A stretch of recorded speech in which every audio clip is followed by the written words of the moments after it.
नमस्कार दोस्तों, आप सभी का हार्दिक स्वागत है पवई न्यूज में।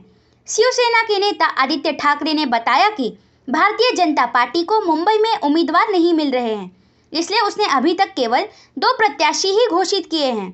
आदित्य ठाकरे विक्रोली में उत्तर पूर्व से उद्धव सेना उम्मीदवार संजय दीना पाटिल के सहयोग द्वारा आयोजित एक जनसभा को संबोधित कर रहे थे। उन्होंने कहा कि बीजेपी ज्वाइन कर रहे हैं या फिर जेल की नीति पर काम कर रहे हैं। बीजेपी की इस राजनीति पे जनता बीजेपी को जरूर करारा जवाब देगी। उन्होंने यह भी कहा कि जब तक बीजेपी शिवसेना के साथ थी तो बीजेपी को ना ही उम्मीदवार की चिंता होती थी और ना ही प्रचार की, लेकिन अब बीजेपी को बड़ी मुसीबत का सामना करना पड़ रहा है क्योंकि गद्दारों के अलावा बीजेपी के साथ कोई भी नहीं है। जलगांव के बीजेपी के ही नेता ने शिवसेना की मशाल पकड़ी है। मनसे के कई पदाधिकारी सभा से पहले उद्धव सेना में शामिल हुए हैं। भाषण के 20 मिनट के बाद ठाकरे ने बीजेपी उम्मीदवार मिहिर कोटेचा पर स्ट्रीट फर्नीचर के मुद्दे को लेकर झूठ बोलने का भी आरोप लगाया है। आदित्य ठाकरे ने कहा कि यहाँ की जनता तय करेगी कि वह पाटिल का चुनाव करेगी या कोटेचा का। बीजेपी का आत्मविश्वास बहुत कमजोर हो चुका है, इसलिए वह विपक्षी दलों के नेताओं पर निशाना साध रही है।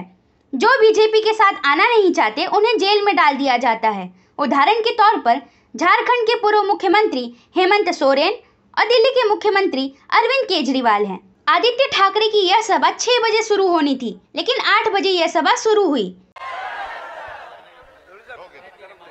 आजची आपली वेळ साधारणपणे मला सांगितलं तर 6-6:30 पर्यंत पोहोचा आणि मुंबई असल्यामुळे मला वाटलं सगळे कामावर येतील, परत सहसा आपल्याकडे वीकडेला 7-7:15 नंतर आपली गर्दी जमायला लागते आणि म्हणून माझा अंदाज होता की 7:45-8 पर्यंत, 7:45-8 पर्यंत पोहोचलं तर आपण सगळे इथे असाल। पण एक चांगला धक्का हा मला बसला की 6:30-6:45 लाच मला आपला हा पूर्ण फोटो आला होता आणि गर्दी अजून वाढत चालली आहे हे कळल्यानंतर भाऊ सगळे नाही, म्हणजे हे भाऊ इकडचे वरळीचे वेगळे तीन भाऊ आहेत, हे सगळे तुम्हाला दिल्लीला पाठवणार हे आज 100% निश्चित झालेलं आहे।